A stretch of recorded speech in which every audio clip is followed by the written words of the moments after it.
बच्चों, हमारा rigid body वाला चैप्टर चल रहा था, इसे हम थोड़ा और आगे बढ़ाएं हैं। आज मैं रिजिड बॉडी के बारे में बात करूंगा। एक्चुअली में ये वर्ड रिजिड बॉडी ये है क्या? रिजिड वर्ड का मतलब है बहुत मजबूत, हिलेगा ही नहीं, टूटेगा ही नहीं, मुड़ेगा नहीं, शेप कभी चेंज नहीं होगी, साइज कभी चेंज नहीं होगी, कुछ चेंज नहीं होगा, दैट इज़ रिजिड, है ना। इस दुनिया में वैसे तो इस यूनिवर्स में कुछ भी रिजिड नहीं है ना। रिजिड तो हम कुछ भी नहीं है जी। हम चाहें तो इस बोर्ड को तोड़ सकते हैं, हम चाहें तो दीवार को तोड़ दें, तो रिजिड का है। लेकिन फिर भी हम रिजिड जो है ना, सॉलिड जो चीज़ें होती हैं उसे रिजिड मान लेते हैं। जैसे ये बोर्ड है, इसको हम टाइम बीइंग रिजिड मान लेते हैं, करेक्ट। अब आप रिजिड बॉडी के बारे में जब बात करते हैं तो मैं बात करूंगा rigid body constraints. Rigid body constraints,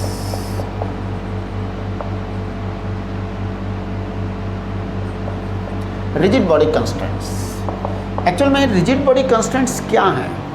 कुछ नहीं है, एक सिंपल सा कंसेप्ट है, बस उसी कंसेप्ट पर हम कुछ नियम बनाएंगे। कंसेप्ट क्या है? इन अ रिजिड बॉडी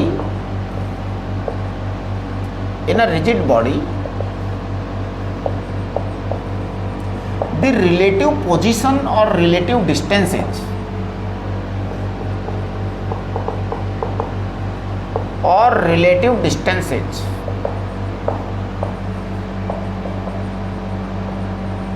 एक मिनट जरा, हाँ ठीक है ना। रिजिड बॉडी कंस्ट्रेंट्स क्या हैं? मतलब कंस्ट्रेंट्स तो दो तीन होंगे, मैं एक फंडामेंटल चीज़ बता रहा हूँ जो कभी बदलेगी नहीं। In a rigid body the relative positions और relative distances of the particles never change. इसका मतलब जैसे अगर एक रिजिड बॉडी है, मान लो ये कोई पत्थर है, अब इस पत्थर में ये वाला पार्टिकल यहाँ है, ये वाला पार्टिकल यहाँ है। इन दोनों पार्टिकल्स के बीच की ये जो डिस्टेंस है ये कभी बदलेगी नहीं, नेवर चेंज, है ना। आप पत्थर को कैसे भी रख सकते हो, है ना। पत्थर को आप इधर उधर घुमा फिरा के रख सकते हो, है ना, बिल्कुल। अब जैसे मेरे पास में ये एक स्टेपलर है ना, रिजिड है, तो इसके दो पार्टिकल्स के बीच की जो डिस्टेंस है वो कभी चेंज नहीं होगी, इनकी रिलेटिव पोजीशन कभी चेंज नहीं होगी। In whatever manner I am putting this stapler, it makes no difference. तो ये है रिजिड बॉडी। एक्चुअली में बस यही है, इतना सही बात है और कुछ बात है ही नहीं। तो कितनी सिंपल बात है? हाँ, लेकिन ये सिंपल बात जो है जब हम इसको अप्लाई करते हैं तो हमें अपने दिमाग के दरवाजे खोलने पड़ते हैं अच्छी तरह से, ठीक है। तो देखो क्या है concept? In a rigid body the relative positions और relative distances of the particles never change, कभी चेंज होता ही नहीं है, नेवर चेंज। तो देखिए अब मैं बात करूँगा आपसे। मान लो मेरे पास में ये कोई रिजिड बॉडी है, मान लो साहब कोई पत्थर है, इसके कोई से दो पार्टिकल्स हैं, इन दोनों पार्टिकल्स के डिस्टेंस बीच में मान लो L है। तो suppose there is a rigid body and in that rigid body I have two particles A and B and the distance between the two particles is L,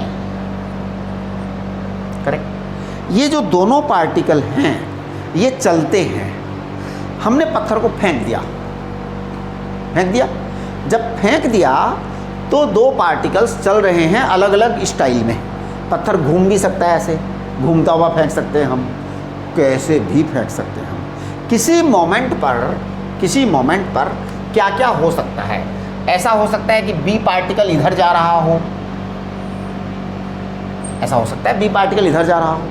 है ना, हाँ, और ये एंगल थीटा बन रहा हो। मान लीजिए ये एंगल थीटा 2 हो, ये वेलोसिटी मान लो इसकी v2 हो, राइट। हो सकता है ए पार्टिकल इधर जा रहा हो, ऐसे, है ना। तो ये होगा V1, इसका एंगल θ1 हो सकता है। ये एक सिचुएशन है ना। हम इसको डिस्कस करेंगे। और कंसेप्ट क्या है? कंसेप्ट है in a rigid body the relative position और relative distances of the particles never change. तो पता है मैं क्या करूँगा बेटे, ये जो रिजिड बॉडी है इसका पार्टिकल B जा रहा है V2 वेलोसिटी से θ2 एंगल पर। ये जो A पार्टिकल है इसकी वेलोसिटी है V1, जा रहा है θ1 एंगल पर V1 वेलोसिटी से। मैं क्या कर रहा हूँ, इन दोनों का कंपोनेंट ले रहा हूँ। देखना जरा कंपोनेंट इधर, तो इधर कंपोनेंट क्या आएगा V2 cos θ2, इसका इधर कंपोनेंट क्या आएगा V1 cos θ1। अब इसका जरा इधर की तरफ कंपोनेंट लेना, ये कंपोनेंट आएगा V2 sin θ2। ये कंपोनेंट लेना जरा, ये कंपोनेंट आएगा V1 sin θ1। करेक्ट।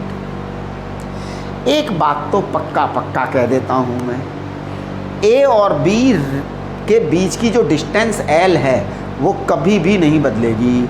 दुनिया की कोई ताकत इसको बदल नहीं सकती। A और B के बीच की डिस्टेंस बदली नहीं जा सकती। इसका मतलब क्या हुआ कि जो V1 cos θ1 इस डायरेक्शन में वेलोसिटी का कंपोनेंट है, जो V2 cos θ2 इस डायरेक्शन में वेलोसिटी का कंपोनेंट है, इन दोनों को एकदम इक्वल होना पड़ेगा। अगर ये दोनों इक्वल नहीं होंगे तो क्या होगा, डिस्टेंस बदल जाएगी। देखो सुनो, condition, first constraint to be a rigid body. ये रिजिड बॉडी की पहली कंडीशन है, ये सेटिस्फाइड होनी ही चाहिए। First condition to be a rigid body is what? Number 1 बात, V1 cos θ1 equal to V2 cos θ2। ये बहुत ज़रूरी है, बराबर होना पड़ेगा। अगर V1 cos θ1 थोड़ा सा बड़ा हो जाए, V2 cos θ2 थोड़ा सा छोटा हो जाए, if it is greater and that is smaller, तो क्या घटना घटित होगी बताओ? हैं, B वाला उधर की तरफ थोड़ा धीरे चल रहा है, ये वाला थोड़ा पास जा रहा है, तो उनके बीच की डिस्टेंस घट जाएगी। अगर B वाला थोड़ा दूर जा रहा है, ये थोड़ा धीरे जा रहा है, तो उनके बीच की डिस्टेंस बढ़ जाएगी। और दो पार्टिकल्स के बीच में डिस्टेंस बढ़ना अलाउ नहीं है, डिस्टेंस घटना अलाउ नहीं है। यही तो रिजिड बॉडी है। रिजिड बॉडी का मतलब है दोनों के बीच की डिस्टेंस कभी भी नहीं बदलेगी। ये बात नंबर 1 है, ये हमारी बात नंबर 1 है, इसलिए ये बराबर ही आएगा हर हालत में। चलिए अब हम आगे की बात करते हैं। ये वाला कंपोनेंट पर थोड़ा दिमाग लगाइए। हमें एक काम करना है, किसी भी एक पार्टिकल को आप रेस्ट पे रख दो, ए को रेस्ट पर रख दो या बी को रेस्ट पर रख दो, है ना। एक बार एक को रेस्ट पर करो। रेस्ट पर करने का मतलब दूसरे की वेलोसिटी उसके रेस्पेक्ट में पता करो। तो मैं पता कर रहा हूँ, देखो मैं यहाँ पे पता कर रहा हूँ। इसको तो मैंने एक नियम, ये तो कंस्टेंट हो ही गया, इसको आप बंद कर दो। अब हम दूसरे कंस्टेंट की बात कर रहे हैं। I am finding velocity of B with respect to A. Velocity of B with respect to A, है ना, मैग्नीट्यूड चाहिए खाली। अब बताओ, देखो ये है V2 sin θ2, ये है V1 sin θ1। तो velocity of B with respect to A निकाल दूँ। मैं कहूँगा ऑफ माइनस रेस्पेक्ट, यानी V2 sin θ2 minus V1 sin θ1। बेटे जैसे ही मैंने इसको लिखा तो इसका अर्थ क्या है? इसका अर्थ है कि आपका A रेस्ट पर है और जो B है वो आपका चल रहा है, तो A एक्चुअल में रेस्ट पर हो गया। मैथमेटिकली हमने A को रेस्ट पर कर दिया, है ना। A रेस्ट पर है नहीं, हमने मैथमेटिकली A को रेस्ट पर बना दिया है। अब आपका B चल रहा है, तो बताओ A रेस्ट पर है, A नहीं चल रहा है, B इस वेलोसिटी से चल रहा है, तो कैसे चलेगा ये B? सर्कल बनेगा ना, सर्कल बनेगा। कोई भी पार्टिकल जब रेस्ट पर हो और एक पार्टिकल ऐसे चले तो भैया ऐसे ही सर्कल बनता चला जाएगा, सर्कल बनेगा, है ना। हाँ, डिस्टेंस कितनी है, एल है, एल है। मैं पता है क्या बोलूँगा इसको, इसको मैं बोलूँगा this is equal to omega L, V equal to omega R, V equal to omega R. तो वो लिखा है हमने। इसका मतलब ये आपकी सेकंड कंस्टेंट है ना, कि आपका ओमेगा ऐसा होना चाहिए, निश्चित ही ओमेगा को ऐसा होना पड़ेगा, पड़ेगा। अगर ऐसा नहीं है तो बॉडी की शकल सूरत खराब हो जाएगी, बॉडी की चेहरा बदल जाएगा, पत्थर मुड़ जाएगा अगर ये वाली कंडीशन नहीं हुई तो, है ना। हाँ, पत्थर को तो वैसा का वैसा रहना है ना, शेप नहीं बिगाड़नी है। अगर मान लो ये पत्थर इलिप्टिकल है तो इट शुड बी इलिप्टिकल। पत्थर अगर मान लो टेढ़ा मेढ़ा जिस भी शेप का है वो शेप नहीं बिगड़नी चाहिए, और उसकी कंडीशन यही है कि ये ऐसा होना चाहिए, फिर शेप नहीं बिगड़ेगी पत्थर की, राइट। चलो अब मैं आपसे एक अलग तरह की बात करता हूँ इसी मुद्दे को लेकर के, है ना, कि मान लो ये जो ए और बी को हमने चलाया है इस तरह से, उसको ऐसे ना चला करके किसी और तरह से चलाएं, है ना। हाँ, एक मिनट जरा, हाँ ध्यान दीजिए ज़रा, इसको ऐसे न चला करके किसी और तरह से चलाएं, चलाएं। देखो कंस्टेंट को पकड़ना है बस आपको,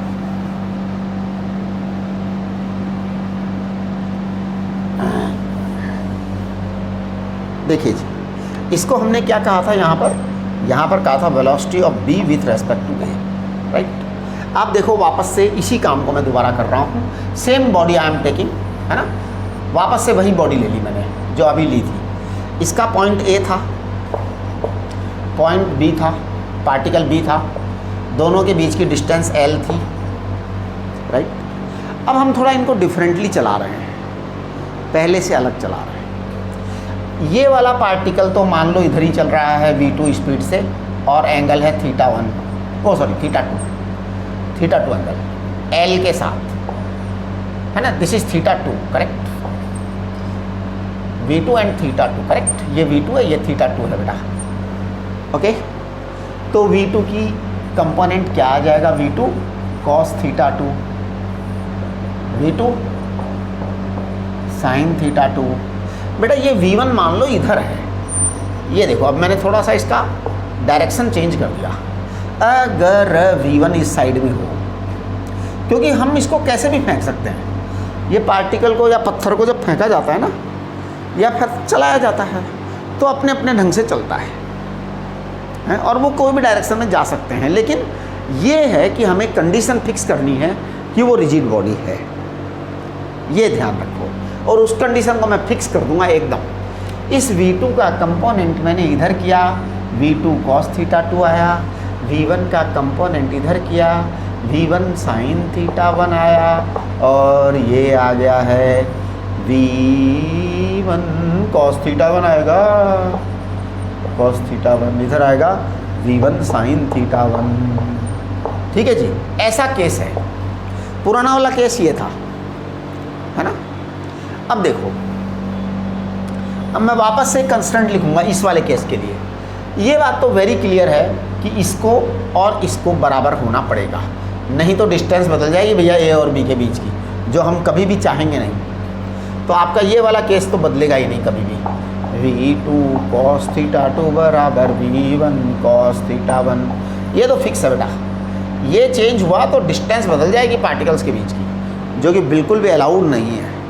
अब हम बात करेंगे ओमेगा वाली, कि घूम कैसे रहा है पार्टिकल। तो देखो, किसी का भी किसी के रेस्पेक्ट में वेलोसिटी निकाल दो, vb with respect to va, तो मैं निकाल रहा हूँ vb है v2 sin θ2 माइनस va है माइनस v1 sin θ1। ये बात, इसको अगर मैंने पॉजिटिव कहा है तो ये निश्चित ही नेगेटिव है। तो आपका ऐसा आएगा बेटा, ये जो आया है इसको मैं लिखूंगा v2 sin θ2 plus v1 sin θ1, it is equal to omega L, बस कम हो गया, कम हो गया। ये आपका ओमेगा आना चाहिए। अगर आपका ये बॉडी इस एंगुलर वेलोसिटी से चल रहा है तो आप तय मानकर चलिए कि इसकी शकल सूरत, पत्थर की जो शकल सूरत चेहरा है उस पर कोई प्रभाव पड़ने वाला नहीं है, कुछ असर नहीं पड़ेगा, राइट? ठीक है, right, okay. So let us now go ahead, है ना? ये आपका एक काम हो गया। अब हम बात करेंगे एक्सीलरेशन का कंस्टेंट। ये तो वेलोसिटी कंस्टेंट कहलाते हैं। ये जो दो कंस्टेंट है ना आपको, ये वेलोसिटी कंस्टेंट कहलाते हैं, ठीक है जी। अब एक्सीलरेशन कंस्टेंट भी आएंगे, है ना? देखो,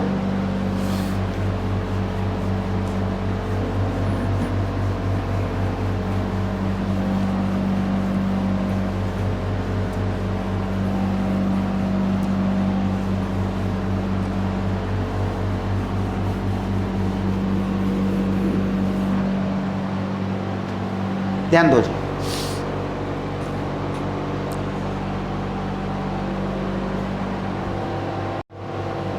हाँ जी, देखो बेटा, एक्सीलरेशन कांस्टेंट की बात करेंगे अब अपन। एक्सीलरेशन कांस्टेंट,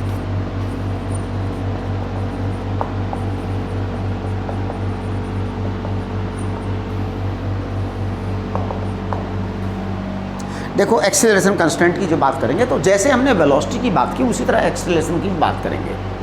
देखिए, ये मान लो कोई बॉडी है ना? इसका पार्टिकल यहाँ मान लो पॉइंट ए है, इसका एक पार्टिकल मान लो बी है, दोनों के बीच की डिस्टेंस एल है। मान लीजिए ये जो बी है ना, इसका एक्सीलरेशन है a2। मान लीजिए जो ए है इसका एक्सीलरेशन है a1, करेक्ट? मान लीजिए कि इसकी लाइन के अलोंग ये वाला एंगल है θ2, ये वाला एंगल है θ1। इसका कंपोनेंट इधर क्या आ जाएगा? a2 cos θ2। इसका कंपोनेंट इधर क्या आ जाएगा? a1 cos θ1। इसका कंपोनेंट इधर क्या आ जाएगा? a2 sin θ2। इसका कंपोनेंट इधर क्या आ जाएगा? a1 sin θ1। ऐसा ही आएगा, ऐसा ही आएगा, राइट? आपको मैंने एक बात बताई थी, बहुत अच्छे से बात बताई थी काइनेमेटिक्स में। Acceleration is not the measure of the motion. क्या बोला था? Acceleration is not the measure of the motion, यानी एक्सीलरेशन कहीं पर जीरो है इसका अर्थ यह नहीं है कि बॉडी रेस्ट पर है। सुनना ध्यान से, एक्सीलरेशन कहीं पर जीरो है इसका अर्थ यह नहीं है कि बॉडी रेस्ट पर है। एक्सीलरेशन जीरो हो जाएगी अगर बॉडी कांस्टेंट वेलोसिटी से या कांस्टेंट स्पीड से मोशन में जा रही है, तो एक्सीलरेशन जीरो हो जाएगा, राइट? इसी तरीके से इसका उल्टा भी सही है। किसी बॉडी की एक्सीलरेशन जीरो नहीं है, किसी बॉडी की एक्सीलरेशन जीरो नहीं है, तो ये इस बात की गारंटी नहीं है कि बॉडी चल रही है। फिर से मेरी एक एक लाइन को ध्यान सुनो। अगर किसी बॉडी का एक्सीलरेशन जीरो है तो इसका ये गारंटी नहीं है कि बॉडी रेस्ट पर है, क्योंकि जब बॉडी कांस्टेंट वेलोसिटी से जाती है तो एक्सीलरेशन जीरो होती है, राइट? चल रही होती है बॉडी, राइट? इसी तरीके से इसका उल्टा, अगर एक्सीलरेशन जीरो नहीं है तो एक्सीलरेशन जीरो नहीं है तो ये इस बात की गारंटी नहीं है कि बॉडी चल रही है। हैं? ये क्या बात है? ये क्या बोल रहा हूँ मैं? ध्यान से सुनो बात को। अगर एक्सीलरेशन जीरो नहीं है, एक्सीलरेशन जीरो नहीं है, मतलब एक्सीलरेशन है, तो इस बात की गारंटी नहीं है कि बॉडी चल रही है, रेस्ट पे हो सकती है। आप कहोगे हैं एक्सीलरेटेड बॉडी रेस्ट पे हो सकती है, हाउ? देखो बड़ा सिंपल सा है। एक रेलवे स्टेशन पर ट्रेन खड़ी है ना अभी, उसकी स्पीड कितनी है? जीरो। थोड़ी देर बाद चलेगी, उसमें स्पीड आएगी। स्पीड पहले आएगी या पहले एक्सीलरेशन आएगी ट्रेन की, ये बता दो आप। ये बड़ी इंपॉर्टेंट चीज़ है कि जब ट्रेन स्टेशन पर खड़ी है, रुड़की रेलवे स्टेशन पर ट्रेन खड़ी है, जाएगी, आगे बढ़ेगी, तो बेटा आगे जब बढ़ेगी तो पहले ट्रेन में एक्सीलरेशन आएगा या पहले ट्रेन में वेलोसिटी आएगा। अभी ट्रेन रुकी हुई है यानी कि वेलोसिटी 0 है, करेक्ट। थोड़ी देर बाद में ट्रेन चलेगी, पक्का। अब आपको ये फैसला करना है, 1 मिनट ज़रा। थोड़ी देर बाद ट्रेन चलेगी तो आपको बताना है पहले एक्सीलरेशन आया या पहले वेलोसिटी आया। निश्चित रूप से पहले एक्सीलरेशन हुआ, एक्सीलरेशन ना होता तो ट्रेन चलती ही नहीं। इसका मतलब एक टाइम ऐसा था जब acceleration was not 0 but velocity was 0, ठीक है। ऐसा ही यहाँ पर भी हम दिमाग लगाएंगे। अब देखो सुनो, ये आपके 2 एक्सीलरेशन के कंपोनेंट हैं, एक है a2 cos θ2, एक है a1 cos θ1, ठीक है। मैं क्या करूँगा, पहले इसको कह दूँगा अलोंग कंपोनेंट। a1 cos θ1 और a2 cos θ2 को हम कहते हैं अलोंग कंपोनेंट, और a1 sin θ1 और a2 sin θ2 को हम कहते हैं नॉर्मल कंपोनेंट। क्या कहते हैं? टेंजेंशियल कंपोनेंट कहते हैं। नॉर्मल या टेंजेंशियल, ये वाला जो है ना टेंजेंशियल है, सॉरी वो नॉर्मल है, ये टेंजेंशियल है। वो है ना अलोंग, रेडियल या नॉर्मल, तीनों वही हैं, है ना। उसको रेडियल कहते हैं, रेडियल, ठीक है। तो अब मैं एक्सेल पॉइंट ए को रेस्ट पर कर देता हूँ, पॉइंट ए को रेस्ट पर कर देता हूँ। तो I am going to make point A at rest, okay. तो देखिए मैं कह रहा हूँ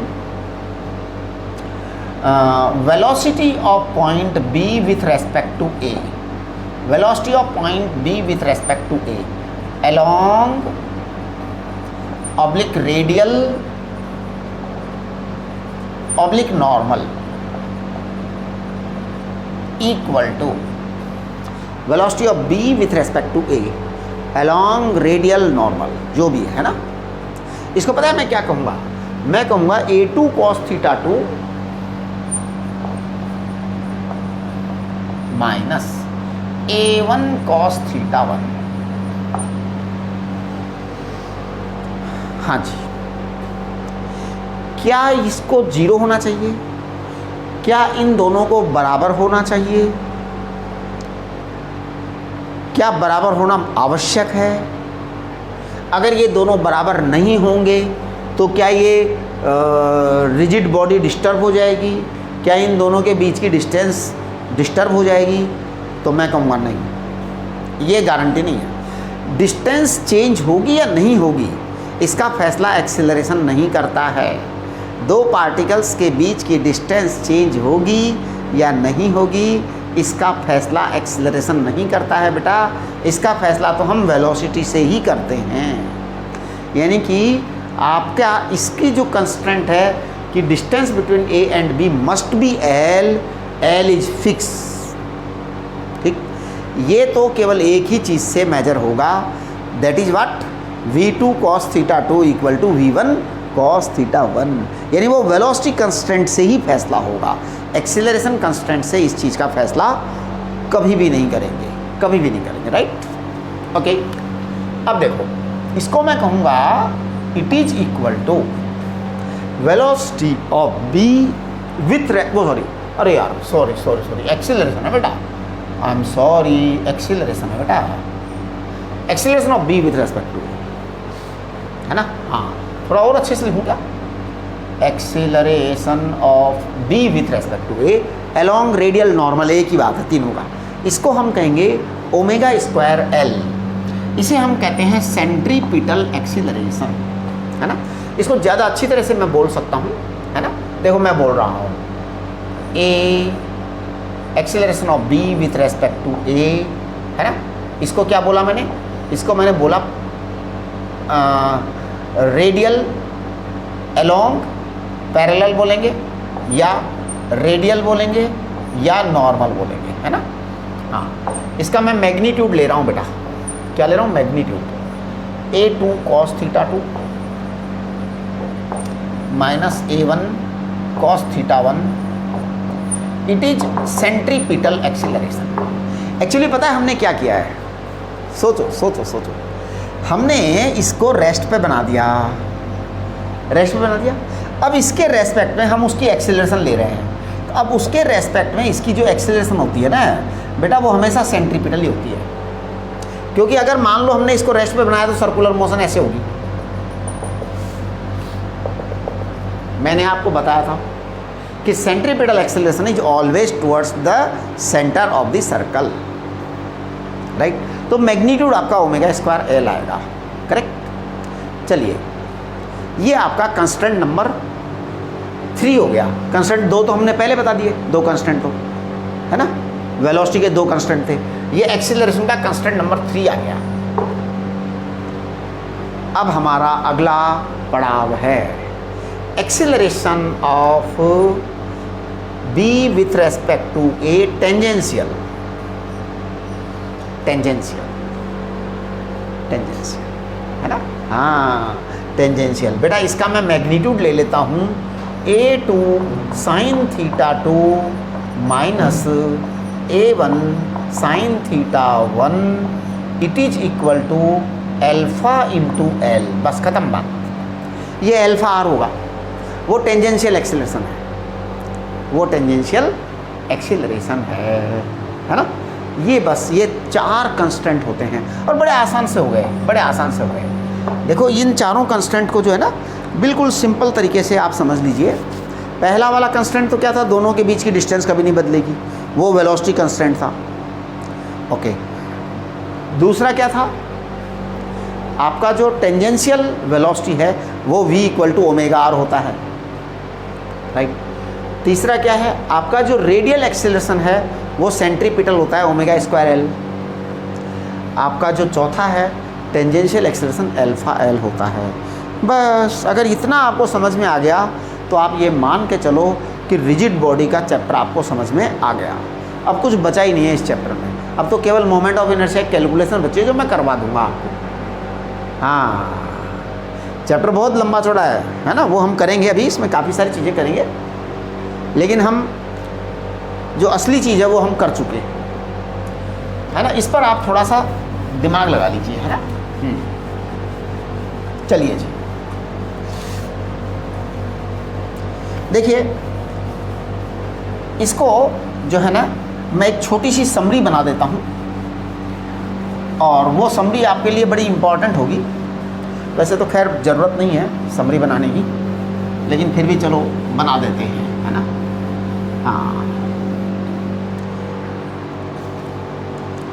देखो इधर देखो, ये जो चारों कंस्टेंट है ना, चारों कंस्टेंट की मैं समरी बना देता हूँ। और ये क्या इसलिए बना देते हैं, थोड़ा सा आपको समझ में अच्छे से आ जाए। जैसे मान लो आपका ये इस तरह से है, अगर ये आपका पॉइंट ए है, ये आपका पॉइंट बी है, दोनों के बीच की डिस्टेंस एल है, करेक्ट। पॉइंट बी अगर आपका ऐसे चल रहा है v2 स्पीड से, पॉइंट ए अगर आपका ऐसे चल रहा है v1 स्पीड से, ये आपका एंगल थीटा 2 है और ये आपका एंगल थीटा 1 है, करेक्ट। ठीक है जी, ए और बी के बीच की डिस्टेंस एल है, ये आपका v1 है, ये आपका v2 है। देखिए अगला, अगर मान लीजिए ये रिजिड बॉडी है, ये आपका पॉइंट ए है, ये आपका पॉइंट बी है, इन दोनों के बीच की डिस्टेंस l है, ये आपका v2 वेक्टर है, ये आपका v1 है, इधर की तरफ जा रहा है। बेटा अगर इधर एंगल आपका थीटा 2 है, अगर इधर एंगल आपका थीटा 1 है ना, तो आपका ये ऐसा है। इसी तरह से मैं एक्सीलरेशन के लिए भी इसी तरह की कहानी कहूँगा कि अगर ये a है, ये b है, ये l है, अगर ये a2 है, अगर ये a1 है ना। हाँ, कंस्टेंट की बातें हैं बेटा, ये तो थीटा 2 है, ये थीटा 1 है ना। चलिए इसी तरह का कार्यक्रम यहाँ पर भी मान लो आप कि ये a है और ये b है ना, ओके। ये मान लो a2 है, a2, और ये मान लो a1 है। अब आपके कंस्टेंट यानी सीमा, ये लिमिटेशन, इसके अलावा बॉडी चल नहीं सकती, मतलब वो तो आपको ऐसा तो बॉडी को करना ही पड़ेगा। देखिए चारों केस में फटाफट इक्वेशन लिखूंगा, सीधा इक्वेशन लिखूंगा, कुछ बोलूँगा नहीं, है ना। पहली इक्वेशन में लिख रहा हूँ V2 cos थीटा 2 बराबर V1 cos थीटा 1, ये इक्वेशन नंबर 1 है। इसके भी पहली इक्वेशन लिख देता हूँ V2 cos थीटा 2 बराबर V1 cos थीटा 1, ये तो होना ही है जी, इसके बगैर तो ज़िंदगी चलनी ही नहीं है। चलिए अब आप इसको देखो, इसको देखो, A2 cos theta 2 minus A1 cos theta 1 बराबर ओमेगा स्क्वायर L, ये पक्का होना है, पक्का। हाँ, इसको जीरो नहीं कर देना, इसको जीरो नहीं कर देना है। आप कहेंगे सर अगर ये बराबर नहीं है तो क्या डिस्टेंस चेंज नहीं होगी दोनों के बीच? गारंटी, इससे तो लेना देना नहीं है, एक्सीलरेशन का डिस्टेंस से लेना देना है ही नहीं। डिस्टेंस वाला मामला यहाँ सेट होगा, ठीक है। हाँ, एक्सीलरेशन का वेलोसिटी से लेना देना है, एक्सीलरेशन का वेलोसिटी से लेना देना है। एक्चुअली पता है क्या होगा, ये एक्सीलरेशन ऐसी होगी तो पता है क्या होगा, ये वेलोसिटी ऐसी होगी, वेलोसिटी ऐसी होगी कि इसका डिफरेंशियल जब हम करते हैं ना तो आपका ये वाला चीज जीरो आएगा, मतलब वो चेंज नहीं होगा, दोनों के बीच की डिस्टेंस चेंज नहीं होगी, उसका फैसला वेलोसिटी से होगा। एक्सीलरेशन तो आपको क्या हुआ, हमने एक और रेस्ट पे कर दिया एक्सीलरेशन के लिए, एक्सीलरेशन के लिए एक और रेस्ट पे किया है, ध्यान देना। तो क्या होगा, इसके रेस्पेक्ट में एक्सीलरेशन आएगा, और ये एक्सीलरेशन आपका जो इस लाइन के अलोंग आएगा, ईदर दिस वे और दैट वे, ये एक्सीलरेशन जो है ये सेंट्रीपिटल एक्सीलरेशन होता है, इसलिए ऐसा लिखा है। वहाँ भी ऐसा ही लिखूँगा, वहाँ भी ऐसा ही लिखूँगा, अगर वो थीटा 2 होवे, अगर वो थीटा 1 होवे तो इसको लिखूँगा A2 cos theta 2 minus A1 cos theta 1 it is equal to omega square L, वही लिख दिया। अब अगली वाली बात करूँगा, टेंजेंशियल वाली, है ना, टेंजेंशियल वाली बात करेंगे। ये तो बेटा रेडियल वाली बातें थी चारों तरफ से, चारों तरफ से, राइट। अब हम टेंजेंशियल की बात करेंगे, यहाँ भी वहाँ भी। मैं कर रहा हूँ यहाँ पे V2 sin theta 2 minus V1 sin theta 1, ये टेंजेंशियल वेलोसिटी है, रिलेटिव, ए के रिलेटिव। आपको पता है V बराबर ओमेगा आर पढ़ाया था, तो ये ओमेगा एल होगा, राइट। यहाँ पे क्या आएगा, यहाँ पे आएगा V2 sin theta 2 plus V1 sin theta 1 बराबर ओमेगा एल। हमने एक और रेस्ट पे रखा तो बराबर ओमेगा एल आएगा। चलो, A2 sin थीटा 2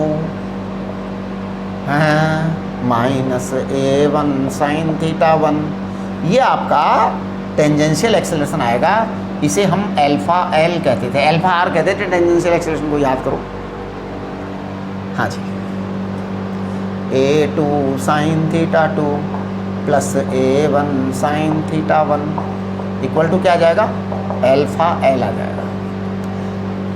एक्चुअली मैं बताऊँ, सच्ची सच्ची बात क्या है, कुछ खास बात नहीं कर रहा मैं, वही बात आपको अच्छी तरह से फिट कर दे रहा हूँ दिमाग में, राइट। ये आपको पक्का पक्का ध्यान में रखना ही पड़ेगा। अब देखिए, इतनी बातें करने के बाद अब हम आते हैं हमारे फॉर्मूला चार्ट के क्वेश्चन नंबर 10, 11 एंड 12 पर। मैं आपसे ये कहना चाह रहा हूँ कि 10, 11 एंड 12 ये तीनों क्वेश्चन अब आप कर सकते हैं। अब आप इन तीनों क्वेश्चंस को करने के लायक हो गए हो, ठीक है। तो देखिए 10, 11, 12 ये तीनों क्वेश्चन मैं करूँगा, ठीक है ना बेटा। हाँ, एक मिनट ज़रा,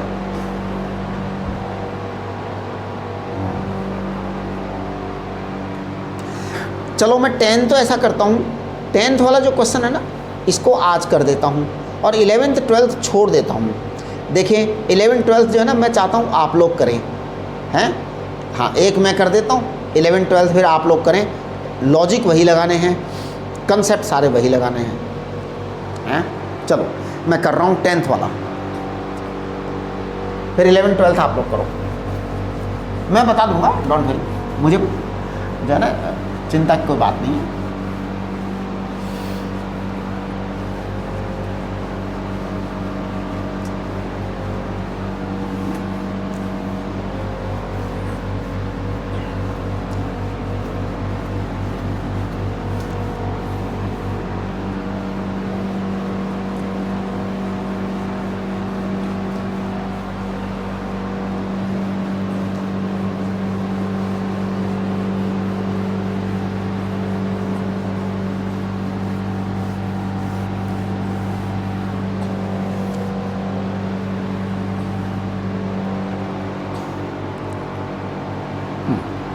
देखिए जी, आपका जो फॉर्मूला चार्ट है ना, उसका क्वेश्चन नंबर 10 देखिए। ये क्वेश्चन एग्जैक्टली सेम कंसेप्ट पर ही बेस्ड है ना। एक रॉड है, उसकी लेंथ स्मॉल एल है और ए और बी दोनों पॉइंट्स हैं। Speed of point B at the instant we have to find. Speed of point A is given, correct. ये लो जी,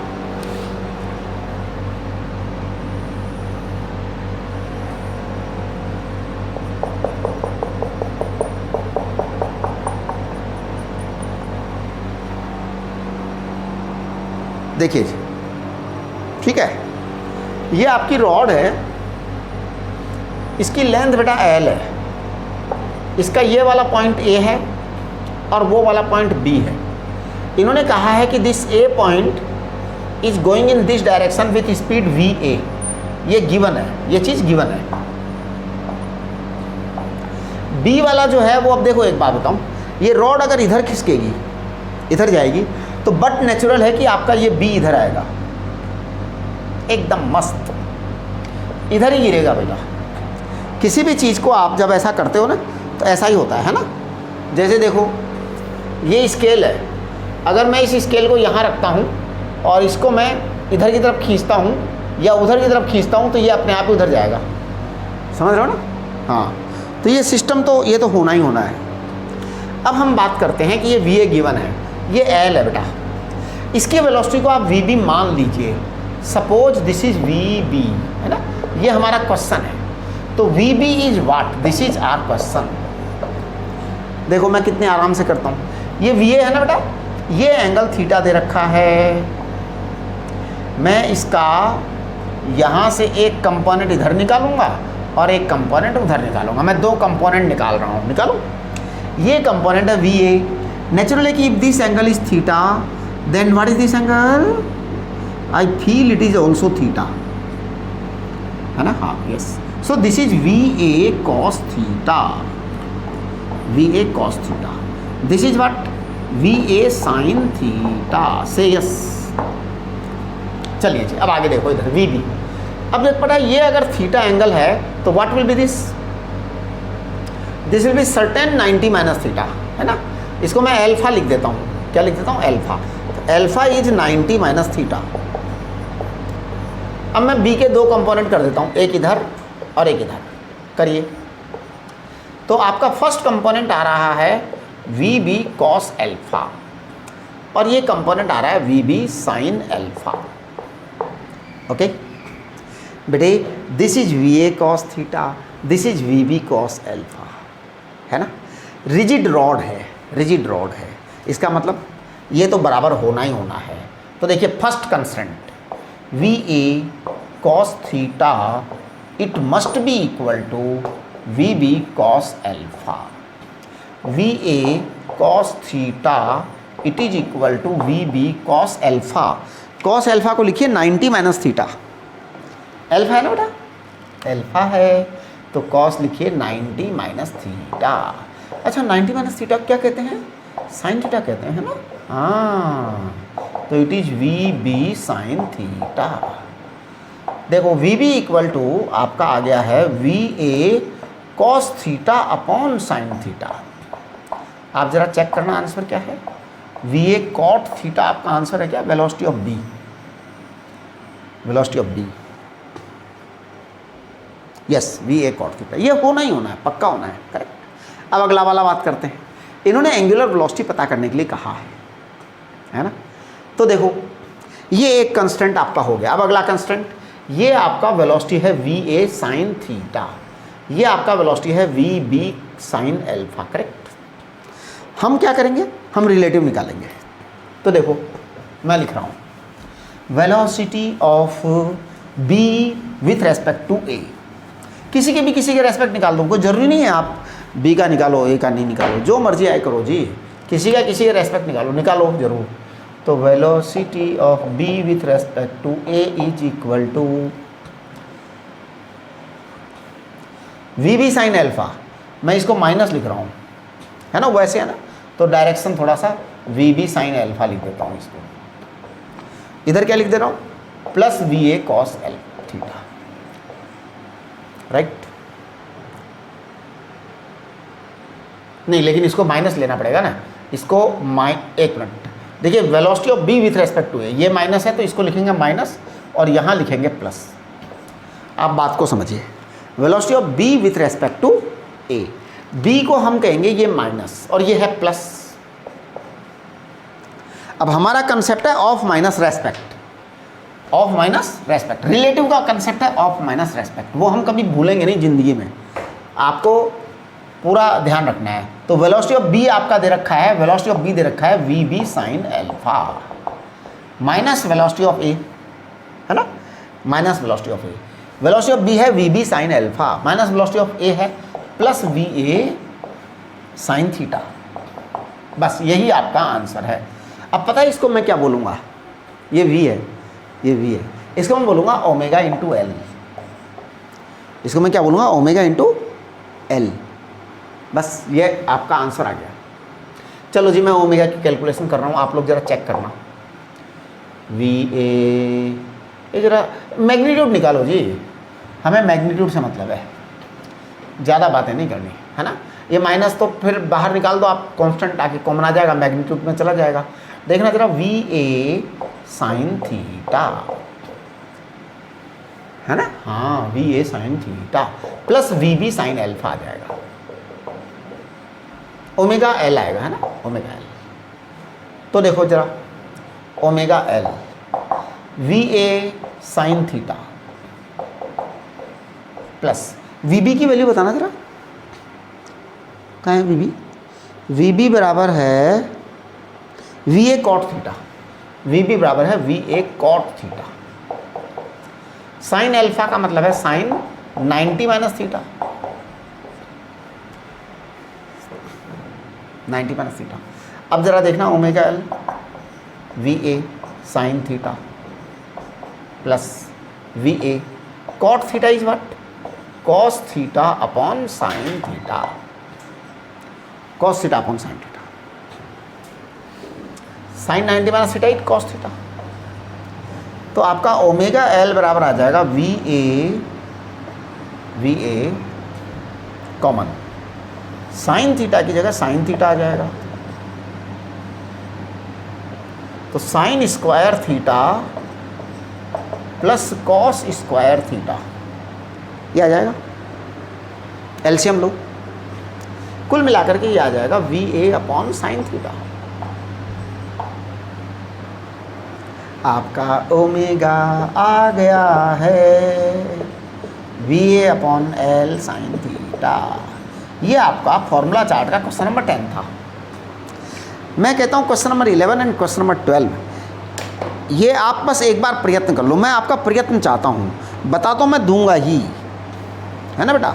देखिए ये जो फॉर्मूला चार्ट के जो क्वेश्चंस होते हैं ना, इन क्वेश्चंस की एक खास बात होती है, ये सेलेक्टिव क्वेश्चन होते हैं फॉर्मूला चार्ट में, और ये मैकेनिक्स तक ही होते हैं। मैकेनिक्स के बाद फॉर्मूला चार्ट के क्वेश्चन नहीं होंगे, फिर 12th में आएंगे फॉर्मूला चार्ट के क्वेश्चन, है ना। हाँ, यानी ये रिजिड बॉडी डायनामिक्स का शायद लास्ट चैप्टर है जिसमें फॉर्मूला चार्ट में क्वेश्चन है। उसके बाद में फिर थर्मोडायनेमिक्स वगैरह में बहुत आसान होता है ना। तो ये सब जो है ना फिर नहीं आएगा आपका फार्मूला चार्ट। और ये फार्मूला चार्ट के क्वेश्चन जो होते हैं ना, माइंड स्टॉर्मिंग होते हैं, ब्रेन स्टॉर्मिंग होते हैं, आपके ब्रेन को खोल देते हैं अच्छे से। तो इसलिए इनको थोड़ा प्रयत्न करना चाहिए, क्योंकि उसके अलावा तो फिर जो है ना कोई सवाल डिफ़िकल्ट होते ही नहीं है, बाकी तो सब आसान होते हैं, है ना। हाँ, बस ये फार्मूला चार्ट आपका जो है ना रिजिड बॉडी तक ही आएगा। इसके बाद के जो चैप्टर्स हैं जैसे रिजिड बॉडी, इसके बाद हम थर्मोडायनेमिक्स चालू करेंगे। थर्मोडायनामिक्स का जो चैप्टर है उसमें फॉर्मूला चार्ट की ज़रूरत ही नहीं है, क्योंकि चैप्टर ही बिल्कुल हल्का है, ईजी चैप्टर होते हैं, है ना। ये सब बहुत ईजी होते हैं, आसान होते हैं, इसलिए ज़रूरत नहीं है। ठीक है ना।